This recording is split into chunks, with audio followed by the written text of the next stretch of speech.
आपको माना कि मोड़ हो गया, क्या बात है? लग रहा है कि आपको कुछ अलग ही डिस्टर्ब हुआ।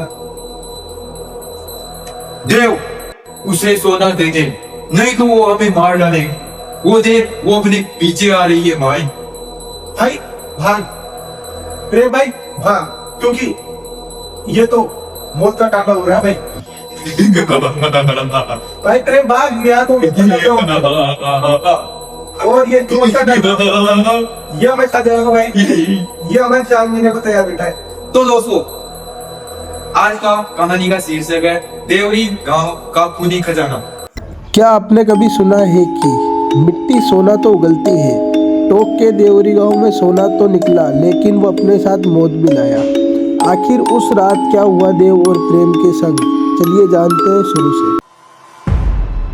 तो दोस्तों, हमने भी सोचा और उन लोगों की तरह कि हम भी एक रात में अमीर बने। मतलब कहा जाता है कि आज की दुनिया में सब ये चाहते हैं कि बस हम तो बैठे रहे और बैठे बैठे के पास ही पैसा खोपे। बिल्कुल भाई, आज ऐसी ट्रिक मैं आपको बताने वाला हूँ, लेकिन हम दोनों तो कि एक रात में अमीर कैसे बना जाए। तो हमारे साथ साथ एक रात को हमने सोचा क्यों ना रातों रात अमीर बना जाएंगे, रातों रात अमीर बना जाए, हम भी उनके जैसे। क्यों ना एक ही रात में फॉर्च्यूनर, एंडेवर, डिफेंडर सारी गाड़ी लाई जाए। बिल्कुल भाई, पर ये हमारी सबसे बड़ी भूल थी। इसमें जान का रिस्क बहुत ज्यादा था। अमावस की रात को हमने एक बाबा को पकड़ा, यानी कि एक जानते, और उस जानते से हमने उसकी सिद्धियों के द्वारा पता लगाया कि हमारे पास ही नहीं गांव में, जैसे हमारा गांव चौथा बड़ा है, इससे 40 किलोमीटर दूर गांव पड़ता है टोक। बिल्कुल भाई, टोक के अंदर पड़ता है देवरी गांव। देवरी गांव के अंदर हमें पता चला कि देवरी गांव से थोड़ा दूर एक छोटा सा गांव है, उस गांव के अंदर निकलता है एक मटका सोने का कलश। सोने का कलश, उसमें इतना सोना था कि हम दोनों चौंक गए। मगर इसको देखकर मगर ये तो निकलने की हुई बात, तो इसके पीछे क्या मुसीबत आई और हमारे साथ क्या क्या हुआ, चाहिए हमारे साथ कहानी हुए। तो दिल थाम कर बैठिए और कुछ खाने पीने का लेकर बैठिए, हो सके तो अकेले में देखिए, क्योंकि ये एक खौफनाक सफर है, देव और प्रेम की डरावनी कहानी का। तो बने रहिए और चिप पर देखते रहिए डरावनी। तो चलिए दोस्तों, शुरू करते हैं देव और प्रेम की नई कहानी आपके संग। शुरू करते हैं कहानी। तो जैसा कि हमने बताया आपको, हम दोनों ने एक बाबा को बुला और बाबा से पूछा करने के लिए। बाबा ने कहा कि बेटा, जिस रास्ते पे तुम चल रहे हो ना, इस रास्ते में भी जान का खतरा है। उस रास्ते में तुम्हारी मौत भी हो सकती है, क्योंकि ये रास्ता है ही ऐसा। जैसा कि प्रेम भाई ने शुरू में कहा था आपसे कि उस जगह जाने से पहले हमने कुछ बंदोबस्त करवाया था, यानी कि हमारी जान न जाए, इसलिए हमने हम पे बंदोबस्त करवाया। हमने पूजा पाठ का सामान लिया, जो हो सकता था सब लिया, मगर किस्मत को तो कुछ और ही मंजूर था। हमें पता नहीं हम जिसको लेने जा रहे हैं वो हमारी मौत बनकर आ जाएगी। तो हम निकल पड़ते हैं उस रास्ते पर, जिस रास्ते पर वो था सोने का कलश। सोने का कलश, जो कि हमको बहुत ही जल्द मिलने वाला था।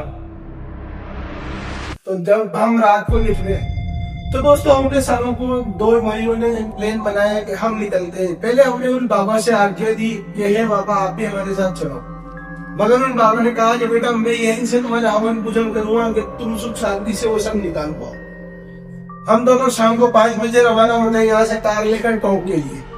हमने टोंक पहुंचते पहुंचते 6 साढ़े 6 बजे टोंक पहुंच गए थे। हमने 6 घंटे 6 बजे से लेकर रात में हमने वहीं पर बिताए 6 घंटे, यानी कि 6 घंटे का मतलब 10-12 बजे तक हम वहीं थे। 12 बजे एग्जैक्ट लोकेशन पर हम पहुंचे दोस्तों, और वहां जाकर पर दोस्तों, एक बात ये भी सुन लेना, ये टोंक गांव का हम नाम इस्तेमाल कर रहे हैं, कोई वो नहीं है इसमें। कहानी के तौर पे लिए जाती है बिल्कुल। दोस्तों। कहानी मनोरंजन के तौर पर सुनने के लिए एक हॉरर कहानी है, आपका एंटरटेनमेंट है, तो कोई दिक्कत नहीं, बने रहो, डरावनी चीज है। जैसे ही हम पहुंचे, हमने सिद्धि लगाई, एक कपूर जलाई और उस जगह पर रखी। आप मानोगे नहीं दोस्तों, जैसे हमने वहां पर कपूर जलाई, अचानक तेज हवाएं चलने लगी। देव घबरा गया, पर मैंने बोला कि देव तू डर मत, बस एक बार एक कलश मिल जाए हमको, एक बार एक कलश मिल जाए, फिर तो हम गांव पे राज करेंगे भाई, गांव पे राज करेंगे, ऐसे बैठेंगे ऐसे। तो दोस्तों, जैसे हमें पता चला बाबा की सिद्धि के द्वारा कि जिस खजाने को हम लूटने जा रहे हैं, यानी कि पाने जा रहे हैं, बिल्कुल, वो पूरा 1000 किलो सोना। मतलब आपकी सोच से भी बहुत ज्यादा। मतलब अगर वो हमें मिल जाता या मिलेगा, ये तो कहानी में आपको आखिर पे या लास्ट में पता चलेगा, तो बने रहो कहानी। पर सोचो 1000 किलो सोना किसे का। आप गिनते गिनते थक जाओगे, इतना सोना। तो जब हम पहुंचे, हमने टाइम मिलाया 1:15 का, यानी कि 1:15 पर हमने खुदाई शुरू करी। खुदाई से पहले हमने वहां पर बलि भी दी दोस्तों, और जो पूजा पाठ होती है वो सब करी। वहां पर सब शांति पूर्वक करने के बाद एक घेरा बनाया, क्योंकि बाबा ने कहा था अगर तुम घेरे से बाहर निकले तो तुम्हारी बहुत प्यास लगती है। इसको सुनकर भाई भी तो तभी घबरा गया। तो जब हम खुदाई चालू करते हैं, तो सबसे पहले जब मैंने फावड़ा चलाया, तो फावड़े के 2 टूक हो गए दोस्तों। और आप मानोगे नहीं, वहां की मिट्टी इतनी गीली हो रही थी कि अगर आप हल्का सा नाखून में ही मारोगे जिसमें रेत आपके हाथ में आ जाएगी, मगर पता नहीं क्या शक्ति थी। फिर हमें पता चला कि यहाँ पर बलि कम पड़ गई दोस्तों। हमने एक बलि और जोड़ी, और जब दूसरी बलि थी दोस्तों, तो सब शांत हो गया और कलश की खुदाई शुरू हुई। कलश की खुदाई करते करते भाई देव की हालत खराब हो गई। पसीना देव बोलने लग गया, भाई मेरा फंसना नहीं है, यहाँ पर कुछ नहीं निकलेगा। तभी मैंने देव को बोला भाई कि तुम थोड़ी देर और खुदाई शुरू करो, कुछ किस्मत ही चमक जाए हमारी। 1000 किलो सोने की चाहत में हमने कम से कम 20 मीटर खुदाई की दोस्तों। खोदते खोदते आखिरकार हमें सुनाई देती है एक टच खड़क की आवाज, और जब हमने उसको साफ करके देखा तो दोस्तों, वो था एक पीतल का घड़ा। और जो वो तांबे का घड़ा था, मेरी तो खुशी का ठिकाना ही नहीं था भाई। वो इतना भारी था दोस्तों कि हम दोनों से नहीं निकला। मगर उसको निकालते समय हम जब उठा रहे थे तो हमसे नहीं उठा, मगर बाबा ने हमें एक चमत्कारी पानी दिया था, यानी कि एक चमत्कारी जल दिया था। हमने जब जैसे जल की छींटे मारे, वो भाग ऊपर। मगर उसी के साथ साथ जैसे इंट्रो में आपने सुना होगा कि देवरी गांव में सोना तो निकला, मगर सोने के साथ मौत भी निकली। यानी कि उस कलश के ऊपर कुछ जादू की आशा बता बने हुए गुड़िया, एक खून से सनी गुड़िया और लाल जादू तोड़ने के निशान उस कलश पर बंधे गए। तभी देव घबरा जाता है कि ये क्या है। तो मैं बोलता हूँ भाई देव तू रुक, मैं इसे फेंकता हूँ। मैंने कहा फ्रेंड भाई, ये तो कुछ अलग ही चीज है, इसका तो बाबा ने नहीं बताया था। तो फिर मैंने बोल दिया देव को कि तू घबरा मत, मैं इसे दूर फेंकता हूँ, कुछ नहीं होगा, ये कुछ नहीं है। प्रेम भाई ने आप मानोगे नहीं, उस गुड़िया को उठाकर कम से कम 10 फीट दूर फेंक दिया वहां। और 10 फीट दूर फेंकने के बाद जैसे उसका ढक्कन खुला, तो अनगिनत सोना हमारे सामने बिक रहा था। तभी मेरे भाई कहते, क्या कहते हैं भाई, मैं तो कहता हूँ भाई ये ले बोरी और तू भरना निकाल कर, और होगा तो मैं देख लूंगा भाई। मतलब क्या हो गई थी, हम लेकर गए थे 5 बोरी, एक बोरी में 100 किलो आता है, कम से कम हमने 500 किलो सोना बांधी है दोस्तों, 500 किलो, तो भी हमारे पास छोड़िया का पड़ गई। मतलब आप गिनते सकते हो कि इतना सोना, कुंटलों में सोना। और जैसे ही हमने धन भराई शुरू करी तो प्रिय भाई तो इतना मगन हो गए कि उनको दिखाई नहीं कि हुआ क्या। एक ऐसी अनहोनी हुई दोस्तों हमारे साथ कि हम दोनों घबरा गए, क्योंकि मैं तो डरा हुआ था मगर प्रेम भाई में हिम्मत थी।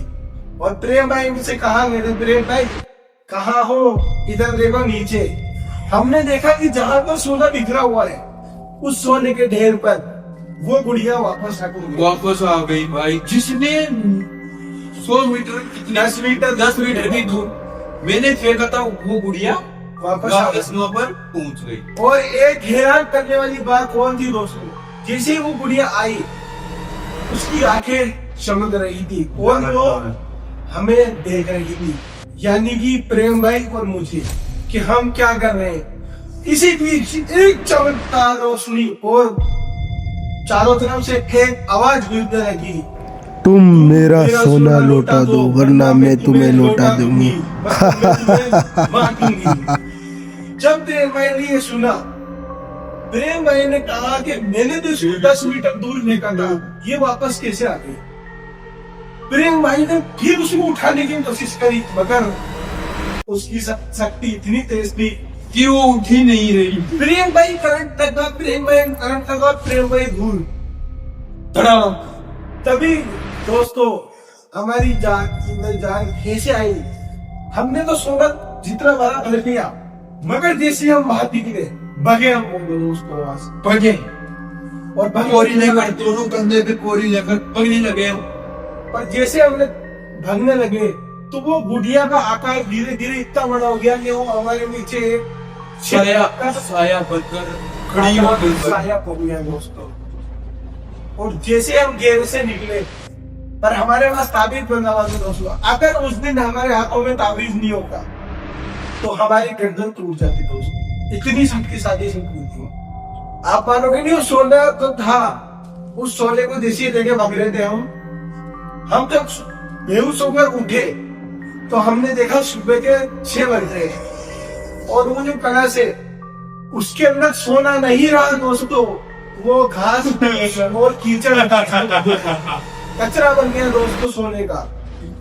हम घबराए, हमने सब कुछ वही छोड़ दिया, कुदाली पावड़े जैसे तैसे करके हम तो उड़ते पड़ते गाड़ी में बैठकर घर पहुंचे।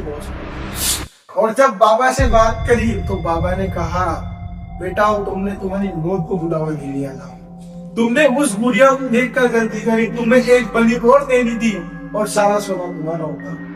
तो दोस्तों इसी प्रकार से हम सोना तो नहीं ला पाएंगे, मगर आज सोना हमारे पास होगा तो आप भाई कहाँ होगा। पर क्या करें दोस्तों, हमारे साथ चोट हो गई।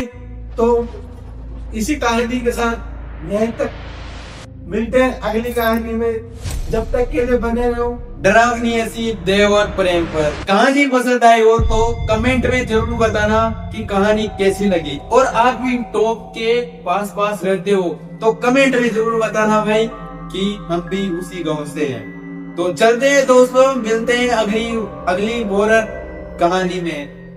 मगर दोस्तों आज भी जब हम उस रात को याद करते हैं और सोचते हैं तो एक पल तो ये खुशी होती है कि काश हम सोना पाने को, और दूसरी तरफ ये होता है आज भी हमारे शरीर पर रोंगटे खड़े हो जाते हैं उस चीज को याद करके, वो इतनी भयानक चीज थी। ठीक है चलो दोस्तों, चलते हैं, मिलते हैं अगली कहानी में। Bye bye. जय श्री राम, जय अपना बाय बाय।